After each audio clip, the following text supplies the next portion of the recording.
नवरात्रि के 5वें दिन सुनिए स्कंद माता की कथा। जय माता दी। आप सभी भक्तों को नवरात्रि के 5वें दिन की ढेर सारी शुभकामनाएं।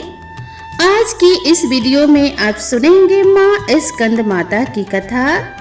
देवासुर संग्राम के सेनापति भगवान स्कंद यानी भगवान कार्तिकेय जी की माता होने के कारण इन्हें स्कंद माता के नाम से जाना जाता है।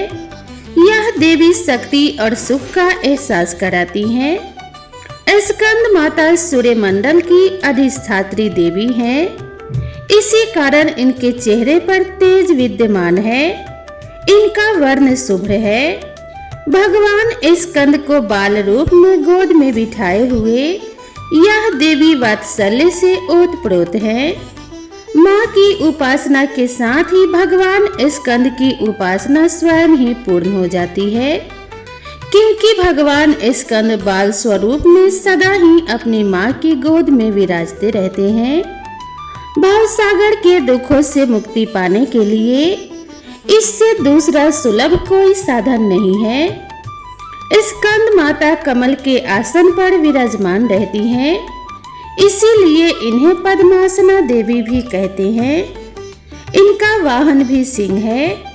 इन्हें कल्याणकारी शक्ति की अधिष्ठात्री भी कहा जाता है। इन देवी की 4 भुजाएं हैं।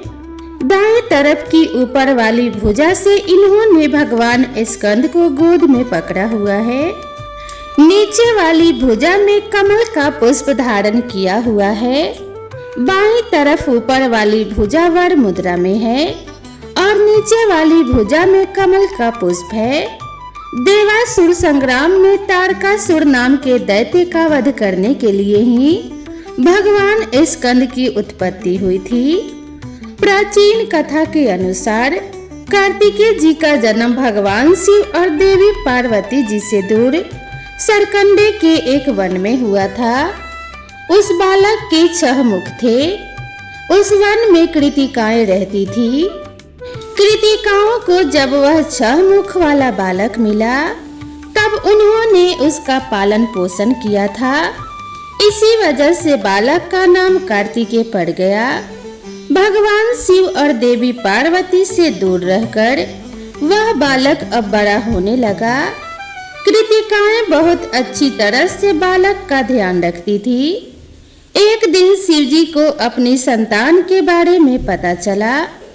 संतान के बारे में जानकारी मिलते ही शिव जी ने अपने सेवकों को तुरंत ही सरकंडे के वन में भेजा और बालक को लेकर आने के लिए कहा। शिव जी के दूत वीरभद्र, विशालाक्ष, नंदीश्वर, दधिमुख आदि सरकंडे के वन में पहुँचे और कृतिकाओं के साथ कार्तिकेय स्वामी जी को लेकर शिव जी के पास वापस लौट आए। कार्तिकेय जी कैलाश पर्वत पर पहुँचे तो सभी बहुत प्रसन्न हुए। शिव जी और देवी पार्वती ने बालक को गले से लगाया और उससे बताया कि तुम हमारी संतान हो। शिव जी और पार्वती जी ने कार्तिकेय को परिवार का महत्व समझाया और परिवार के साथ ही समाज की भलाई के लिए काम करने की सीख दी।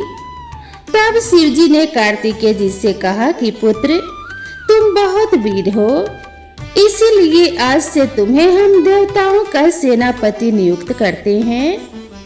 उस समय तारकासुर नाम के दैत्य ने बड़ा आतंक मचा रखा था और उससे वरदान मिला हुआ था कि उसका वध भगवान शिव के पुत्र के द्वारा ही होगा।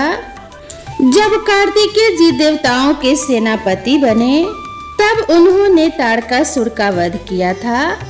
माँ भगवती के स्कंद माता स्वरूप की असली पहचान उनके पुत्र स्कंद की वजह से ही है और संतानहीन दंपतियों को खास तौर पर आज के दिन स्कंद माता की पूजा अवश्य करनी चाहिए। स्कंद माता की कृपा से निसंतानों को संतान सुख मिलता है और संतान से जुड़ी समस्याएं भी दूर हो जाती हैं। तो प्रेम से बोलिए स्कंद माता की जय। प्रिय श्रोतागणों, अब सुनिए नवरात्रि की पौराणिक कथा। जिसे सुनने मात्र से सभी प्रकार की मनोकामनाएं पूर्ण हो जाती हैं।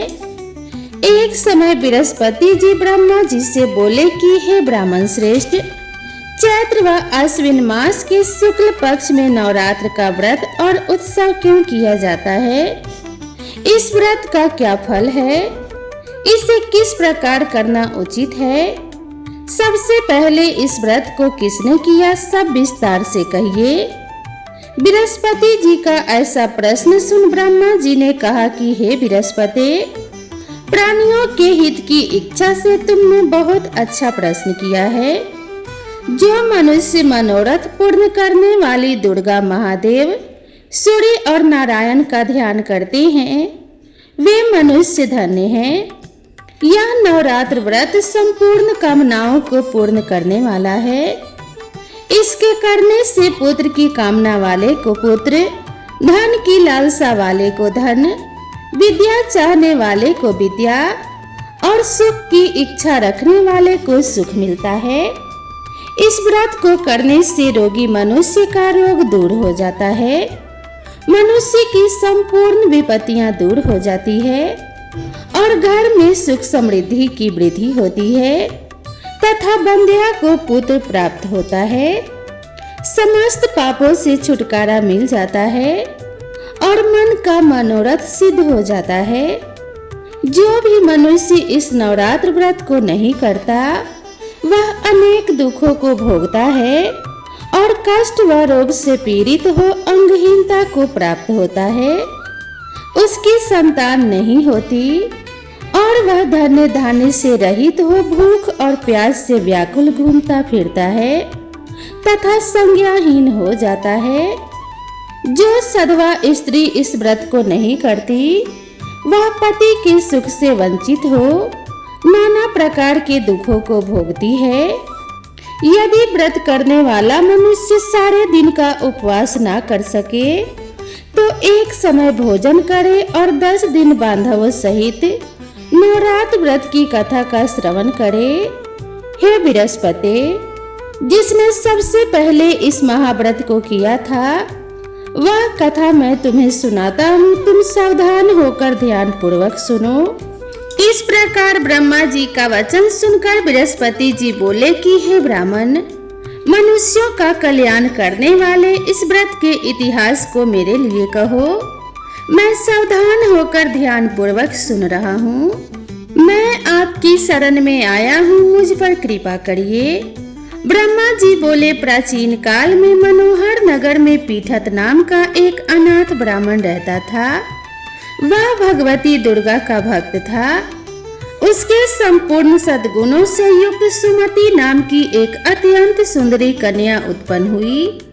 वह कन्या सुमति अपने पिता के घर बाल्यकाल में अपनी सहेलियों के साथ क्रीड़ा करती हुई इस प्रकार बढ़ने लगी जैसे शुक्ल पक्ष में चंद्रमा की कला बढ़ती है।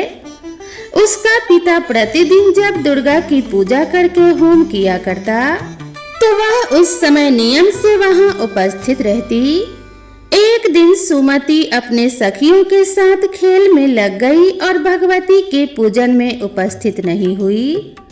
उसके पिता को पुत्री की ऐसी असावधानी देखकर क्रोध आया और वह पुत्री से कहने लगा, अरे दुष्ट पुत्री, आज तूने भगवती का पूजन नहीं किया, इस कारण मैं कुष्ठी रोगी या फिर दरिद्र मनुष्य के साथ तेरा विवाह करूंगा। ऐसा पिता का वचन सुन सुमति को बड़ा दुख हुआ और वह पिता से कहने लगी कि हे पिताश्री, मैं आपकी कन्या हूँ तथा सब तरह से आपके अधीन हूँ। जैसी आपकी इच्छा हो वैसा ही करो। राजा से, कुष्ठी से, दरिद्र से अथवा जिसके साथ चाहो मेरा विवाह कर दो, पर होगा वही जो मेरे भाग्य में लिखा है।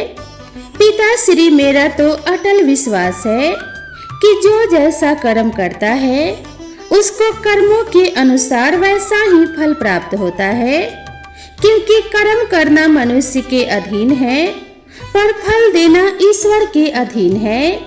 जैसे अग्नि में पड़ने से त्रिनादी उसको अधिक प्रदीप्त कर देते हैं, इस प्रकार कन्या के निर्भयता से कहे हुए वचन सुन उस ब्राह्मण ने क्रोधित हो अपनी कन्या का विवाह एक कुष्ठी के साथ कर दिया और अत्यंत क्रोधित हो पुत्री से कहने लगा कि हे पुत्री, अपने कर्म का फल भोगो। देखें भाग्य के भरोसे रहकर क्या करती हो।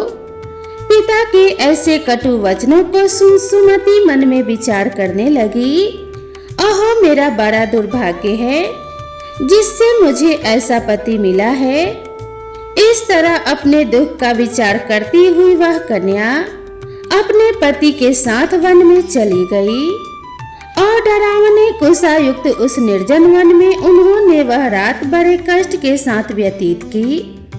उस गरीब बालिका की ऐसी दशा देख देवी भगवती ने पूर्व पुण्य के प्रभाव से प्रकट हो सुमति से कहा, हे दीन ब्राह्मणी, मैं तुझसे प्रसन्न हूँ। तुम जो चाहो सो वरदान मांग सकती हो। भगवती दुर्गा का यह वचन सुन ब्राह्मणी ने कहा कि आप कौन हैं, वह सब मुझसे कहिए। ब्राह्मणी का ऐसा वचन सुन देवी ने कहा कि मैं आदि शक्ति भगवती हूँ और मैं ही ब्रह्म विद्या व सरस्वती हूँ। प्रसन्न होने पर मैं प्राणियों का दुख दूर कर उनको सुख प्रदान करती हूँ।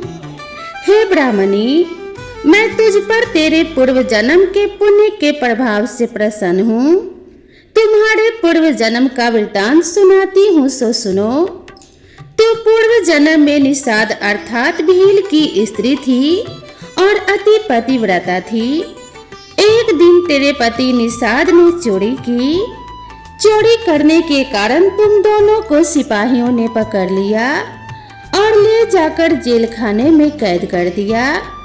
उन लोगों ने तुमको और तुम्हारे पति को भोजन भी नहीं दिया। इस प्रकार नवरात्र के दिनों में तुमने न तो कुछ खाया और न ही जल पिया। इस प्रकार 9 दिन तक नवरात्र का व्रत हो गया। हे ब्राह्मणी, उन दिनों में जो व्रत हुआ, इस व्रत के प्रभाव से प्रसन्न होकर मैं तुझे मनोवांछित वर देती हूँ। तुम्हारी जो इच्छा है सो मांगो। इस प्रकार दुर्गा के वचन सुन ब्राह्मणी बोली, अगर आप मुझ पर प्रसन्न हैं तो हे दुर्गे, मैं आपको प्रणाम करती हूँ। कृपया करके मेरे पति का कोढ़ दूर कर दीजिए। देवी ने कहा, उन दिनों में जो तुमने व्रत किया था, उस व्रत का एक दिन का पुण्य पति का कोढ़ दूर करने के लिए अर्पण करो। उस पुण्य के प्रभाव से तेरा पति कोढ़ से मुक्त हो जाएगा। ब्रह्मा जी बोले। इस प्रकार देवी के वचन सुन वह ब्राह्मणी बहुत प्रसन्न हुई और पति को निरोग करने की इच्छा से जब देवी दुर्गा ने तथा अस्तु ऐसा वचन कहा, तब उसके पति का शरीर भगवती दुर्गा की कृपा से कुष्ठ रोग से रहित हो अति कांतिवान हो गया। वह ब्राह्मणी पति की मनोहर देह को देख देवी की स्तुति करने लगी। हे दुर्गे, आप दुर्गति को दूर करने वाली, तीनों लोकों का संताप हरने वाली, समस्त दुखों को दूर करने वाली, रोगी मनुष्य को निरोग करने वाली, प्रसन्न होने पर मनोवांछित वर देने वाली और दुष्टों का नाश करने वाली जगत की माता हो। हे अम्बे, मुझ निरपराध अबला को मेरे पिता ने कुष्ठी मनुष्य के साथ विवाह कर घर से निकाल दिया। पिता से तिरस्कृत निर्जन वन में विचर रही हूँ। आपने मेरा इस विपदा से उद्धार किया है। हे देवी, मैं आपको बारंबार प्रणाम करती हूँ, मेरी रक्षा करिए। ब्रह्मा जी बोले कि हे बृहस्पति, उस ब्राह्मणी की ऐसी स्तुति सुन देवी बहुत प्रसन्न हुई और ब्राह्मणी से कहा कि हे ब्राह्मणी, तेरे उदालय नामक अति बुद्धिमान, धनवान, कीर्तिवान और जितेंद्रिय पुत्र शीघ्र ही उत्पन्न होगा। ऐसा वर प्रदान कर देवी ने ब्राह्मणी से फिर कहा कि हे ब्राह्मणी, और जो कुछ तेरी इच्छा हो वह वर मांग ले। भगवती दुर्गा का ऐसा वचन सुन सुमति ने कहा कि हे भगवती दुर्गे, अगर आप मुझ पर प्रसन्न हैं तो कृपया करके मुझे नवरात्र व्रत की विधि और उसके फल का विस्तार से वर्णन करें। इस प्रकार ब्राह्मणी के वचन सुन दुर्गा ने कहा कि हे ब्राह्मणी, मैं तुम्हें संपूर्ण पापों को दूर करने वाले नवरात्र व्रत की विधि बतलाती हूँ, जिसको सुनने से मोक्ष की प्राप्ति होती है। आश्विन और चैत्र मास के शुक्ल पक्ष की प्रतिपदा से लेकर 9 दिन तक विधि पूर्वक व्रत करें। यदि दिन भर का व्रत ना कर सके तो एक समय भोजन करें। विद्वान ब्राह्मणों से पूछकर घट स्थापना करें और वाटिका बनाकर उसको प्रतिदिन जल से सींचें। महाकाली, महालक्ष्मी और महासरस्वती देवी की मूर्तियां स्थापित कर उनकी नित्य विधि सहित पूजा करें और पुष्पों से विधि पूर्वक अर्घ दें। बिजौरा के फल से अर्घ देने से रूप की प्राप्ति होती है। जायफल से अर्घ देने से कीर्ति की प्राप्ति होती है। दाख से अर्घ देने से कार्य की सिद्धि होती है।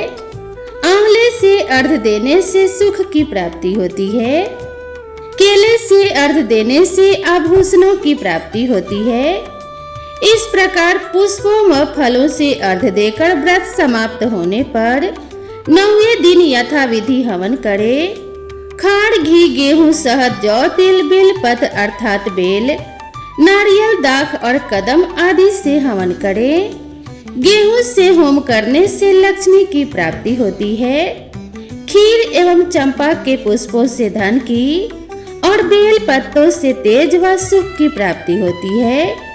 आंवले से कीर्ति की और केले से पुत्र की, कमल से राज सम्मान की और दाखों से संपदा की प्राप्ति होती है। खाड़, घी, नारियल, शहद, जौ, तिल तथा फलों से होम करने से मनोवांछित वस्तु की प्राप्ति होती है। व्रत करने वाला मनुष्य इस विधि विधान से होम कर आचार्य को अत्यंत नम्रता के साथ प्रणाम करे और यज्ञ की सिद्धि के लिए उसे दक्षिणा दे। इस प्रकार बताई हुई विधि के अनुसार जो व्यक्ति व्रत करता है उसके सभी प्रकार के मनोरथ सिद्ध होते हैं। इसमें तनिक भी संदेह नहीं है। इन 9 दिनों में जो कुछ दान आदि दिया जाता है उसका करोड़ों गुना फल मिलता है। इस नवरात्र व्रत को करने से अश्वमेध यज्ञ का फल मिलता है। हे ब्राह्मणी, इस संपूर्ण कामनाओं को पूर्ण करने वाले उत्तम व्रत को तीर्थ, मंदिर अथवा घर में विधि के अनुसार करें। ब्रह्मा जी बोले कि हे बृहस्पति, इस प्रकार ब्राह्मणी को व्रत की विधि और फल बतलाकर देवी अंतर्ध्यान हो गई। जो मनुष्य या स्त्री इस व्रत को भक्ति पूर्वक करता है वह इस लोक में सुख प्राप्त कर अंत में दुर्लभ मोक्ष को प्राप्त होता है। हे बृहस्पति, यह इस दुर्लभ व्रत का महात्म्य है जो मैंने तुम्हें बतलाया है। यह सुन बृहस्पति जी आनंद से प्रफुल्लित हो ब्रह्मा जी से कहने लगे कि हे ब्राह्मण, आपने मुझ पर अति कृपा की जो मुझे इस नवरात्र व्रत का महात्म्य सुनाया। ब्रह्मा जी बोले कि हे बृहस्पति, यह देवी भगवती संपूर्ण लोकों का पालन करने वाली है। इस महादेवी के प्रभाव को कौन जान सकता है? तो प्रेम से बोलिए, माता भगवती भवानी जगदम्बा की जय। माँ भवानी अब सभी भक्तों का कल्याण करे और आप सभी के ऊपर अपनी कृपा दृष्टि सदा सर्वदा बनाए रखे। इसी मंगल कामना के साथ आज की वीडियो यहीं पर समाप्त करती हूँ। मैं आशा करती हूँ कि आप सभी दोस्तों को यह वीडियो जरूर पसंद आएगी। वीडियो पसंद आई हो तो इसे एक लाइक जरूर करें और इसी तरह की नई नई कहानियों एवं कथाओं के लिए मेरे चैनल को सब्सक्राइब करना ना भूलें। तो मिलते हैं इसी तरह की नेक्स्ट वीडियो में, तब तक के लिए राधे राधे।